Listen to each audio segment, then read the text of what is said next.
Hey, before we dive in, I've got an exciting giveaway to announce. You could win a prize worth $500 simply for sharing your thoughts in my new Bossed Up community survey. I spend a lot of time on here yapping at you, but now it's my turn to listen. I want to hear about your career challenges and aspirations. Weigh in via the survey now at bossedup.org/survey. I personally read every single response, and your feedback will help shape the future of this very podcast. By sharing your thoughts, you're automatically entered to win a $250 gift card to a retailer of your choice and a $250 donation to a charity of your choice. So you can give a little and get a little too.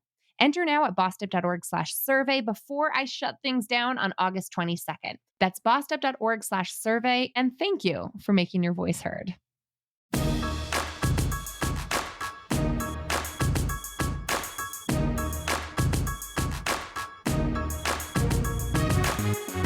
Hey, and welcome to the Bossed Up Podcast, episode 516. I'm your host, Emily Aries, the founder and CEO of Bossed Up. And today on the podcast, we are diving into a bold and nuanced conversation with Neha Ruch, author of The Power Pause and founder of a platform of the same name, formerly known as Mother Untitled, where she explores identity and ambition through the lens of caregiving and career. Neha took a step back from her high-powered career in branding to become the primary caregiver for her family. But she didn't see it as opting out. She reframed it as a power pause, an intentional, temporary shift that made space for caregiving without sidelining her ambition. But is this kind of a choice always a choice, really? Or does calling it a pause ignore the reality that many women, especially those without a financial safety net, face when they feel pushed out of the paid workforce, not just pulled into caregiving? Today, we're unpacking all of it: career identity, motherhood, modern ambition, trad wives and girl bosses, and what it means to lead a life on your own terms, even when the system isn't built for us to do so. Neha, welcome to the Bossed Up Podcast. And congratulations on The Power Pause: How to Plan a Career Break After Kids and Come Back Stronger Than Ever. What an incredible book. Thank you for having me. First of all, tell us what inspired you to take what you now call a power pause. I have so many different answers to that because it's never one thing. But if I were to think back to the moment I'd had my son, it was New Year's Day of 2016. And up until that point, I'd clocked in a decade in brand marketing. I just graduated Stanford Business School. I was running brand at a tech startup. So, my career was progressing in sort of a very expected fashion, an exciting fashion.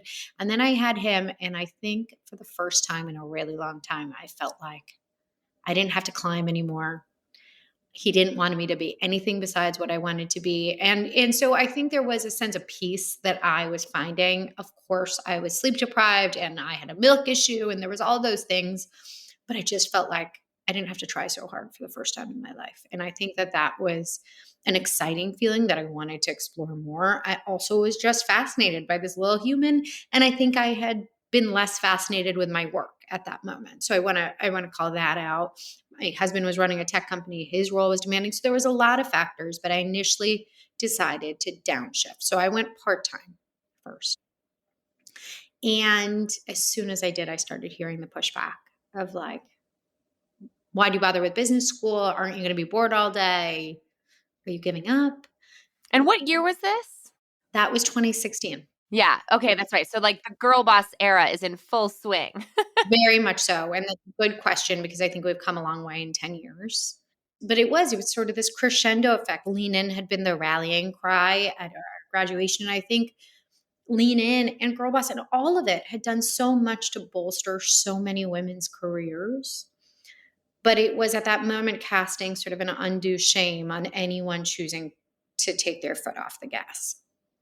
And meanwhile, I was meeting so many women by nature of where I lived, but I came to find out they existed everywhere. These women who had clocked in a decade in their careers, who had much more equitable relationships with their partners, right? Their partners they weren't serving them cocktails at the end of the day.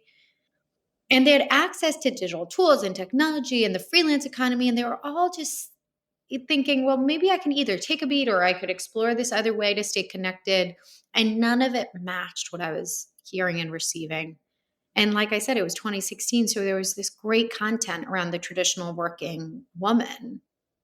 But I wanted a space that sort of explored what it looked like to be an ambitious woman making room for family. Yeah. And you, as like a branding professional, were the perfect person, by the way, to fill that void. You say that the stay at home mom title needed a rebrand. Tell me more about that. Stay at home mom, first of all, the sociolinguistics of it are flawed, right? Like stay at implies stagnant, it's shut in one place. The alternative working mom is an active verb.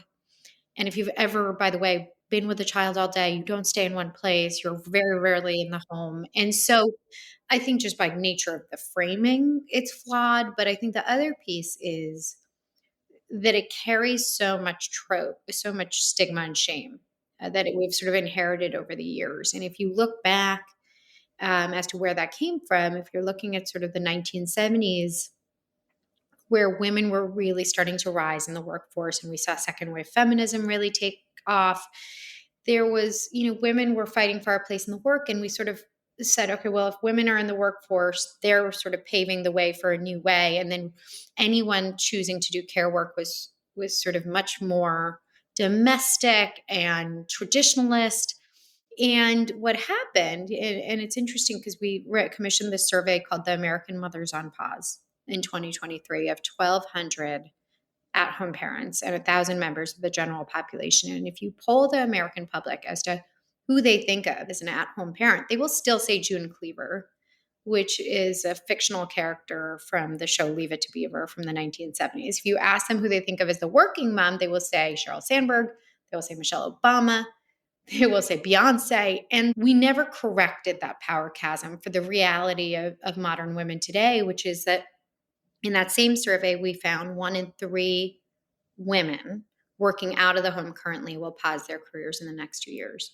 1 in 2 will downshift their careers, meaning going part-time, flex. 90% of women on pause aim to return. So really, we're looking at a much more fluid work and family equation that we just hadn't corrected for in terms of our narrative, in terms of our perception. So when you look back at the 1970s, when women were just starting to pave their way into the workforce, at the same time there was this advent of television, and across different homes we saw TV screens beaming in different shows and sitcoms, whether it was I Love Lucy or it was Leave It to Beaver.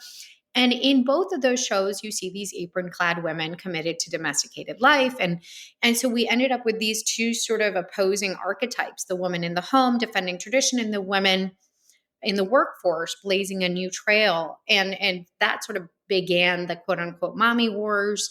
It began these very archaic perceptions when all the while more of us existed in between than not. And I think for all the reasons we've talked about, we've emerged in a time where more women are shifting back and forth and need to sort of dismantle the archetypes that keep us trapped. This sort of like binary false choice. What I've heard you say over and over again and have read in your book is that this is one phase of your life. This is one era. I call it my baby making era. I'm very much in my baby making era right now. I'm doing all the things, right? But it is a specific acute time in our lives that is not defining who you are, right, forever. And so much of the stay at home mom mantle, I think, really messes with identity, which you get at in this book. Can you say more about the identity trip that this can cause, especially ambitious women who find themselves untitled all of a sudden? Right. Well, I think ambition has been correlated so closely to title and salary. And so when we part with that, we have to reconcile, are we still striving? Are we still ambitious women? Are we still feminist women? And what we're talking about right now is a recalibration of it all. And I think ambition for so long was tied to those metrics when in reality, ambition by definition is the determination to do things. And that's it. And the reality is we're going to do things we care about, a vast many things over the long game of life. And so by redefinition, ambition is really the alignment of how you're spending your time with what you care about, and then being able to come back and recalibrate strategically over and over again to set you up for a long, sustainable career and life. And, you know, to that end, feminism, for the reasons we talked about, right? Second wave feminism, amazing, incredible. Thank goodness we were able to prove our capacity in the workforce. I think this next iteration is we tried so hard to show that we were just like men. And I think now we're saying, well, we proved that we were really strong in the workforce, but now we need to make the workforce work for us. And that has to include supports for our unique needs, whether that be nursing, whether that be healing post birth, whether that just be the reality of family life that is demanding pauses included, right? And so we're seeing this recalibration of it all. And so I encourage women to really step into that sense of right now we're making this choice and we're going to recalibrate over and over. But I think the identity piece is interesting because our 20s, early 30s are often committed to our careers and building that foundation of experience. And in our culture, what do you do has come to stand in for who are you? And if you don't have like a pithy, quick way to respond to that, you feel like you're in some way lacking. And so I offer women instead that all of those skills and experiences, say, you're a 10-year brand marketer, that goes with you. You're still a 10-year brand marketer. And now you're actually layering on this other sort of chapter of non-traditional experience. And I think knowing that you bring that skill with you, that it's not disappearing, and that this is another layer is a really, it can be a really empowering way to step through this chapter.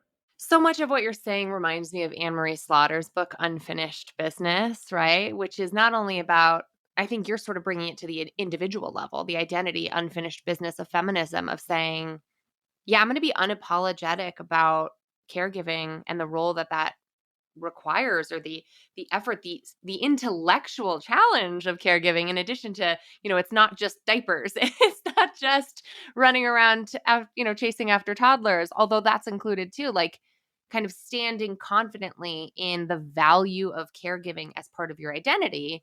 And Anne Marie Slaughter's case is saying, look, the infrastructure of care, the systemic unfinished business of feminism is making, to your point, the workplace work for caregivers, and the world work for caregivers. And I think Anne Marie, when she reviewed the book, which was a gift and an honor. And I think, what that was one of the pieces that we talked about is that, there's sort of the systemic change, and then there's women having to just change the narrative on the ground.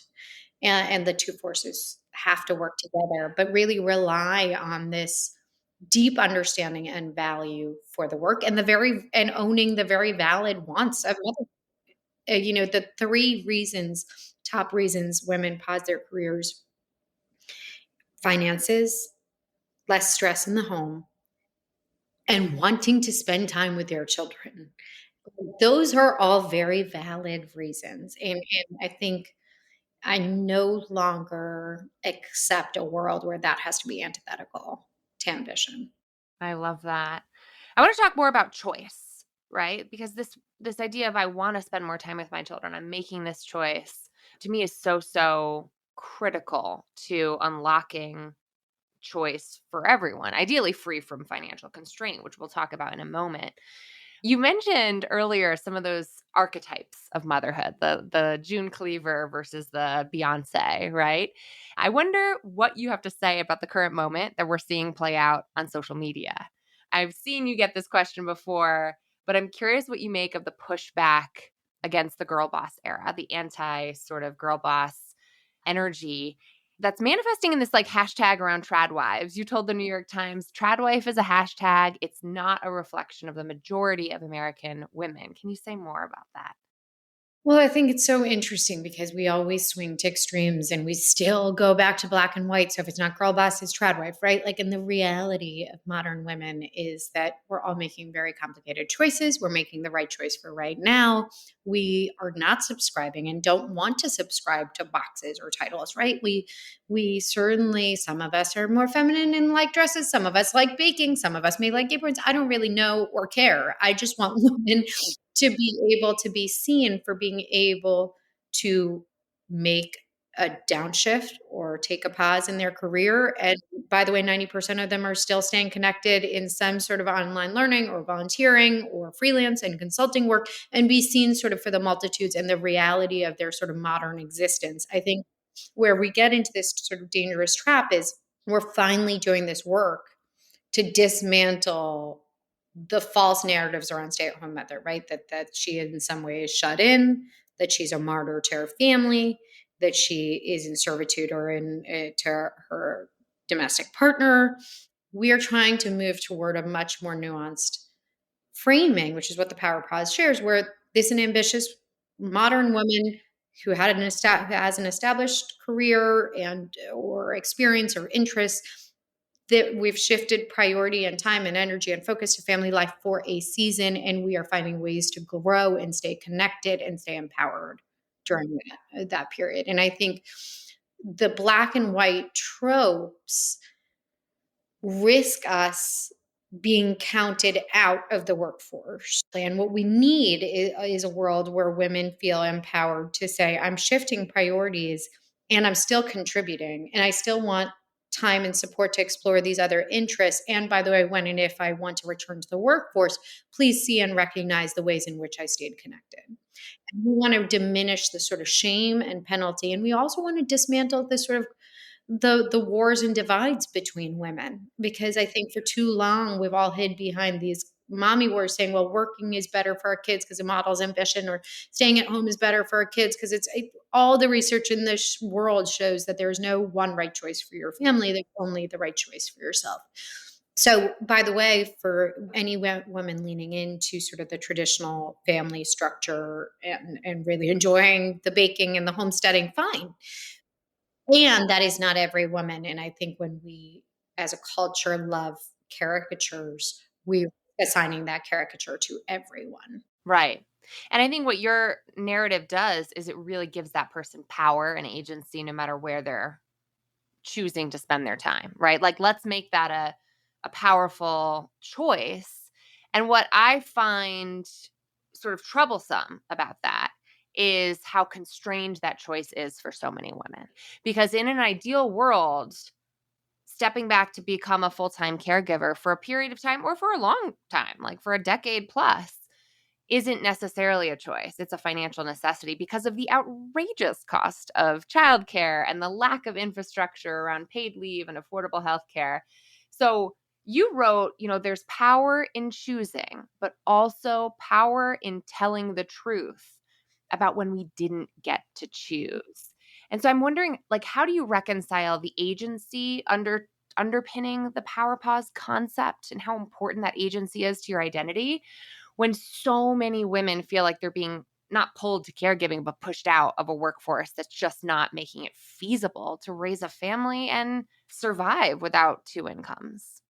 My biggest challenge with language is it very quickly takes away power. And I think for too long we were seeing dropout, fallout, opt out, right? And these are all finite words that count women out, as opposed to I had to or I did shift to family life for a chapter. Like, I'm taking care of my kids right now. And then you can explain that decision or not. But I think knowing that 1 in 3 women feel forced into at-home parenthood because of the cost of childcare is a really important piece of this, because so often we have conflated stay-at-home motherhood with luxury. Right. And when we deem sort of one side, quote unquote, a luxury, we insinuate that it is frivolous, that it doesn't have value, and it doesn't deserve support. So then women, whether they came to it in choice or not, step into it and think, I'm not contributing, and or I don't deserve support.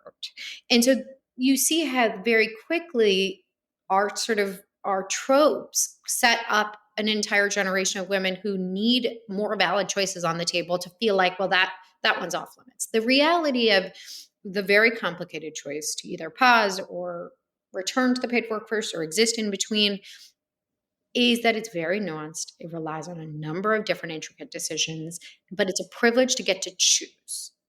If you are not choosing, there is a way to accept and then say, how may I set chapter up for personal growth and I certainly have a section in the book of like if you were laid off or if you had to leave, how can you sort of rewrite the narrative for yourself to gain back the agency? But I think it first starts with our cultural framing around privilege and luxury and really recognizing that there are many hard choices that we have to make as families to do the best we can.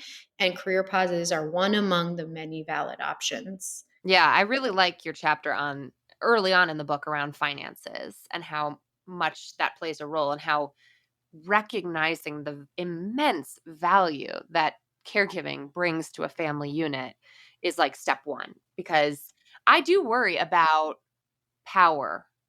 Like, I'm an organizer, right? I've got a background in political science. And so I worry about women losing power, whether that be in society or in their relationship. And it's so interesting to hear your last answer to that question because privilege and power go hand in hand, right? And to think that women who you're sort of damned if you do, damned if you don't. Like if you have a lot of money and luxury and are choosing consciously to stay at home or to focus on caregiving, you're kind of slandered in the ways that you mentioned, or you run into these like identity tropes to your point, right? Of no longer having any economic value, which is BS.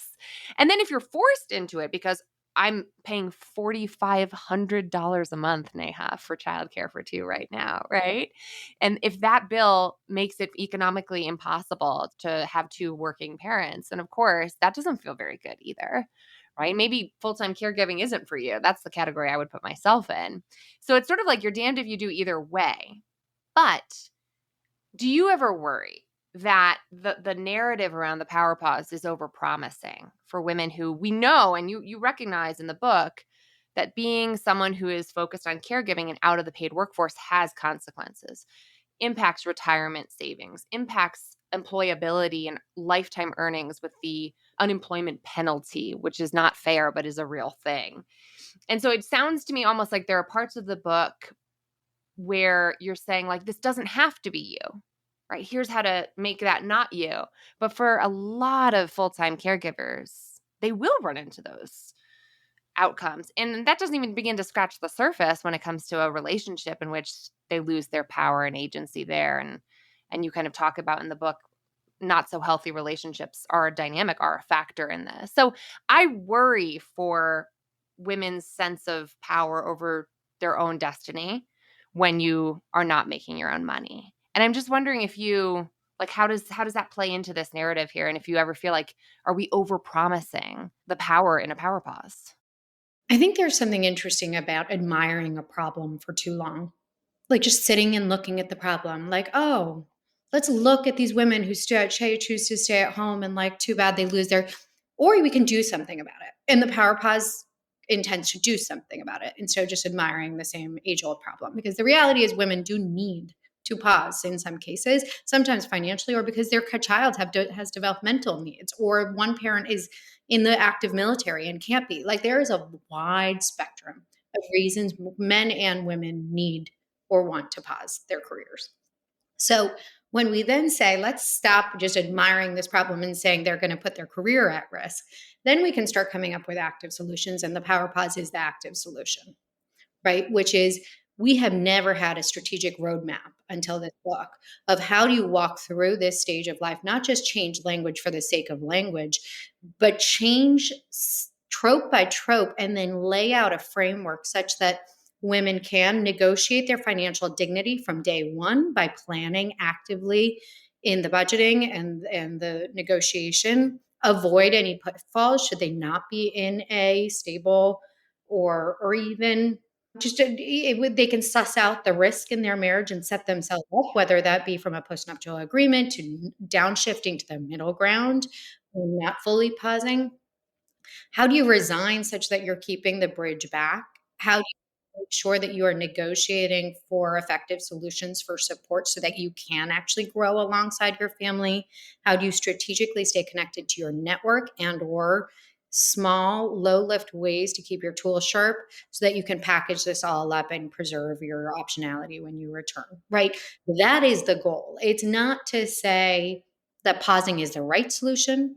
It's not to say that there isn't risk with every choice we make. It's to say that this needs to be yet another option that is respected and supported in the long game of work and family, so women have more options available and more supported and empowered options available. Totally. And that comes through loud and clear in the book. It's so practical and tactical and very much a how-to guide to sort of mitigate that risk, which I can understand. What is, from your vantage point, the role that companies play, right, in terms of being more inclusive of the comeback career woman? I think there's a couple of things that could happen from even before that, right? And one is if a woman comes to me and says, "I really want to pause," I would actually say first, what are you optimizing for? Like, is it just more time with your child? And have you considered an in between, right? If you love your career and you want to stay connected to it, there is a vast gray area in between fully pausing and fully in the corporate world, right? And what are the sort of options available to you, and how might you explore all of those options? So I think before you even consider fully pausing, I downshifted to 2 days. I really encourage women to consider that option with their employer. Should they really enjoy their work? Should they be able to afford the support to be able to pull that off? I encourage women, if their office, if they're a more traditional employer that does not have a part-time solution. I always use this example of a woman in our community who negotiated a 2-day work week at JP Morgan. How did she do that? She called a friend of a friend who had negotiated a 2-day work week at HSBC, and she presented that template to her manager. Now, my ask of the manager would be that they be open to trialing that if they will preserve this relationship.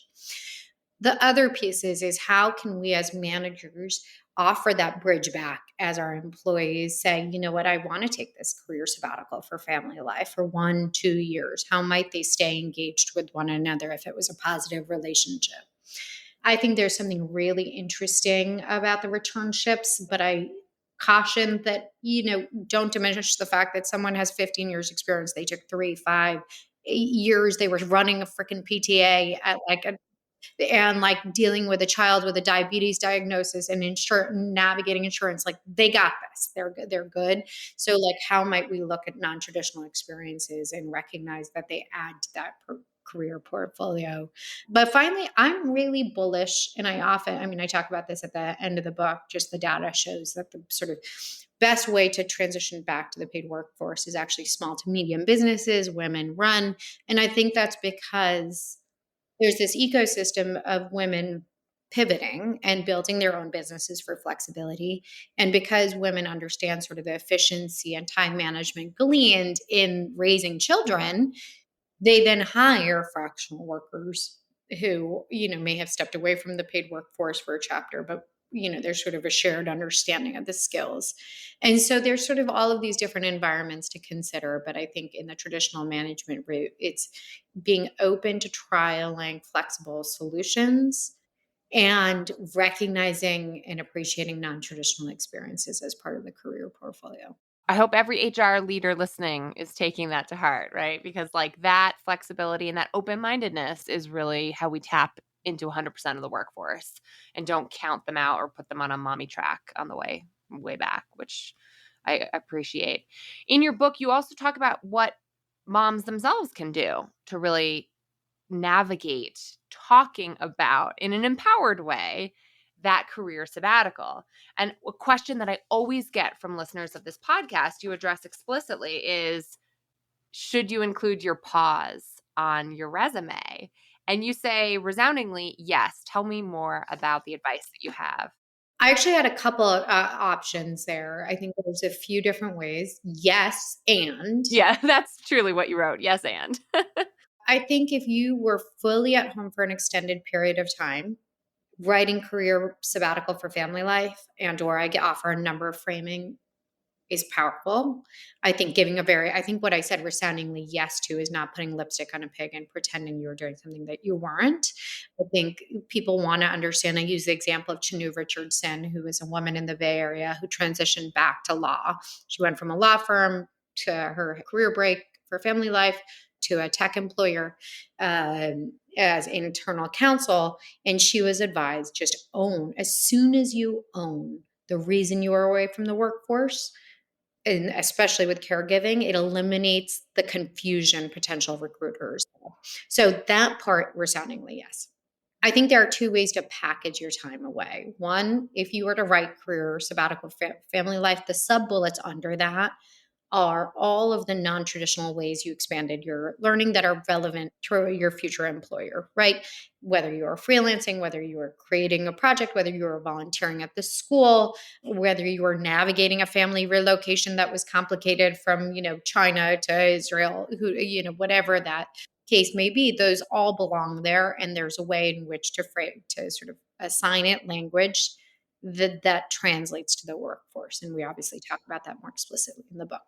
The other choice, though, is if you were working even 10 hours a week, 5 hours a week as a fractional copywriter or legal counsel or advisor or an accountant, that is what's relevant in the case of employment, right? You don't need to put your whole life story on your resume or your LinkedIn.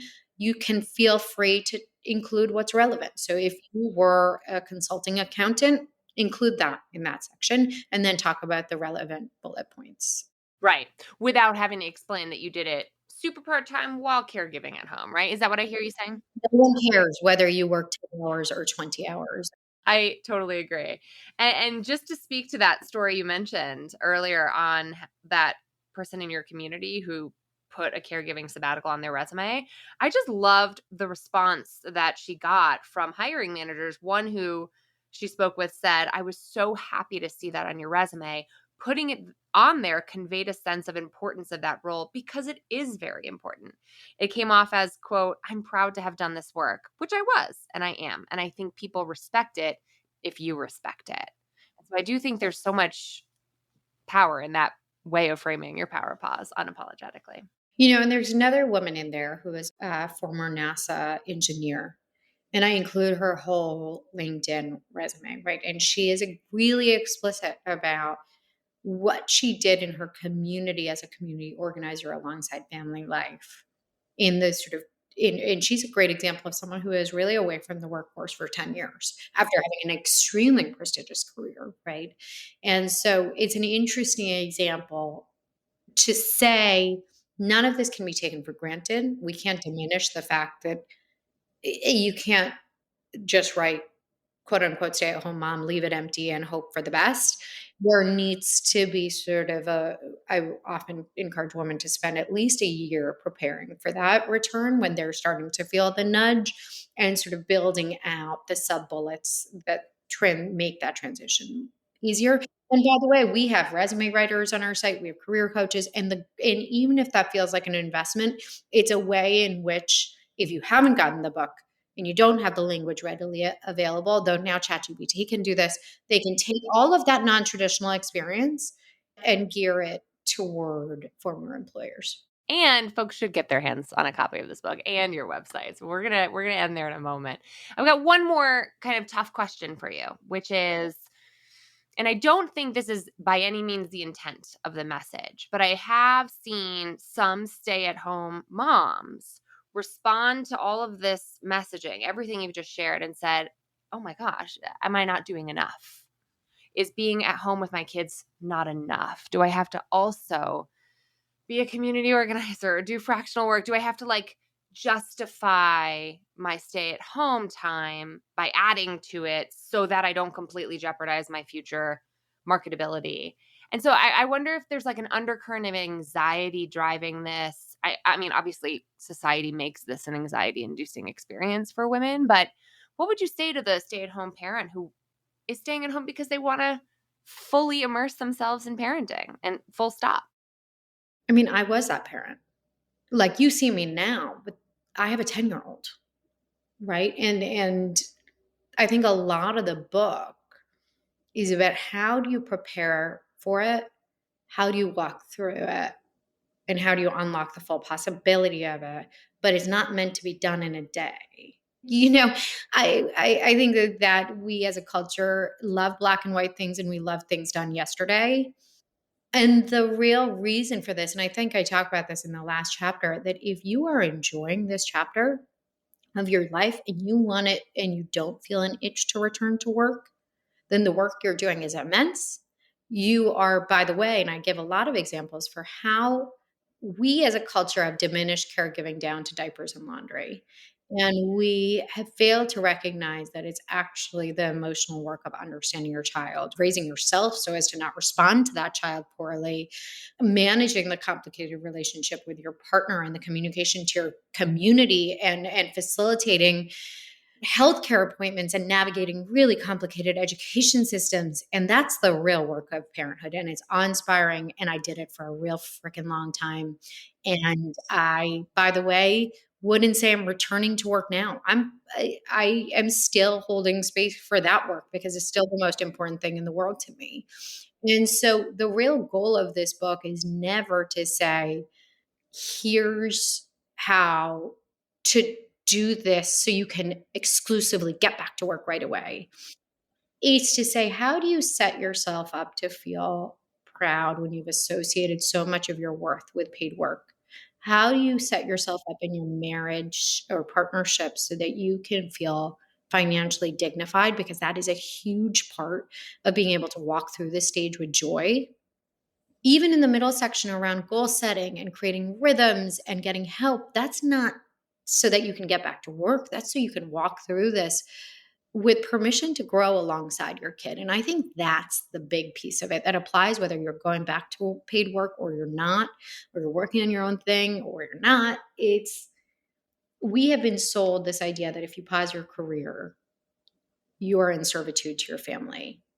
But you are allowed to remain whole and healthy and growing, and that's what this work is to acknowledge and to support you to do, because that we all deserve. Absolutely. I just went out to drinks with one of my best mom friends here in Denver, Tracy, and she was telling me how her 3-year-old is asking her, "Where are you going, mommy?" And she said, "Mommy's going to be Tracy tonight. Tracy's going out for drinks with Emily." And I was just like, my mind was blown, which is just like, literally, I think what's so radical about this, whether you're someone who's taking a career break, a full-time working mom, or something in between, is like, your identity matters. Your identity deserves space, and not subsuming or sort of melting into the background, your personhood in servitude of your family while still being a full-time caregiver is a very radical act. So thank you for sort of carrying the torch forward for that. Where can our listeners catch up with you and get their hands on a copy of The Power Pause? You can follow Neha Ruch on Instagram. You can come to thepowerpause.com. We have tremendous free resources. You can subscribe over there, and you can get The Power Pause at wherever you like to get books, preferably a small bookstore. Amazing. Neha, thank you so much. Thank you.